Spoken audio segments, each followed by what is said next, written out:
झेप मराठी, आरसा महाराष्ट्राचा. गावाला असताना फोन केला नाही म्हणून पतीने पत्नीची दगडाने ठेचून हत्या केल्याची धक्कादायक घटना समोर आली आहे.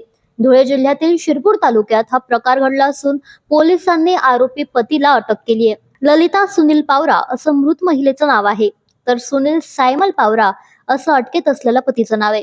मिळालेल्या माहितीनुसार आरोपी सुनील पावरा हा मागील 4 ते 5 दिवसांपासून चोपडा येथे कामानिमित्त गेला होता. या कालावधीत पत्नीने संपर्क साधला नाही, या कारणावरून तो संतप्त झाला. घरी परतल्यानंतर त्याने पत्नीशी याच कारणावरून वाद घातला आणि या वादाचं रूपांतर हिंसक प्रकारात होत रागाच्या भरात त्यानं घरासमोरील दगड उचलून पत्नीच्या डोक्यात घातला व मारहाण केली. या हल्ल्यात ललिता पावरा गंभीर जखमी झाली.